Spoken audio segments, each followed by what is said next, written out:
इंदिरा एकादशी व्रत कथा। एक बार धर्मराज युधिष्ठिर ने भगवान कृष्ण से अश्विनी माह की कृष्ण पक्ष की एकादशी व्रत के महत्व के बारे में पूछा। भगवान श्री कृष्ण ने कहा, इस व्रत को इंदिरा एकादशी के नाम से जाना जाता है। इस व्रत को करने से पाप नष्ट हो, पुण्य में बदल जाते हैं तथा पितरों को मोक्ष की प्राप्ति होती है।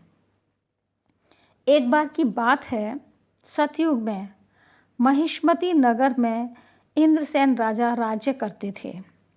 भगवान विष्णु के परम भक्त थे तथा पुत्र पौत्र और धन की कोई कमी नहीं थी। एक दिन नारद मुनि आकाश मार्ग से राजा जब सुखपूर्वक दरबार में बैठे थे पहुँचे। राजा ने उनका आदर सत्कार किया और आने का प्रयोजन पूछा। नारद मुनि अपने आने का प्रयोजन बताते उससे पहले उन्होंने कहा, राजा मेरी बात सुनो।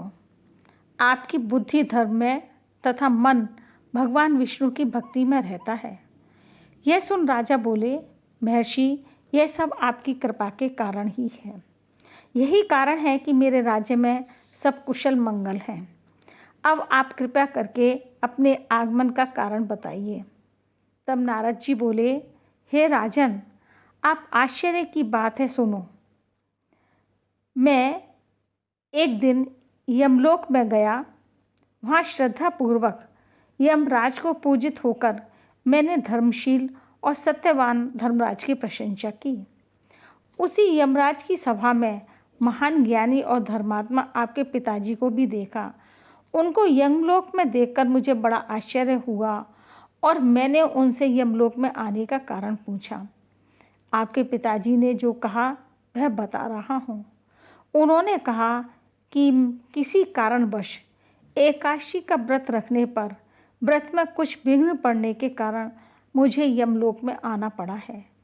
अब आपके पिताजी का यह संदेशा है कि यदि आप पूरे विधि विधान से एकादशी का व्रत रख लेंगे तो वह यमलोक से मुक्ति पा सकते हैं। राजा यह सुनकर बहुत दुखी हुए और उन्होंने नारद जी से कहा कि मैं निश्चित रूप से पूरे विधि विधान के साथ व्रत रखूँगा जिससे कि मेरे पिताजी को मुक्ति मिल सके।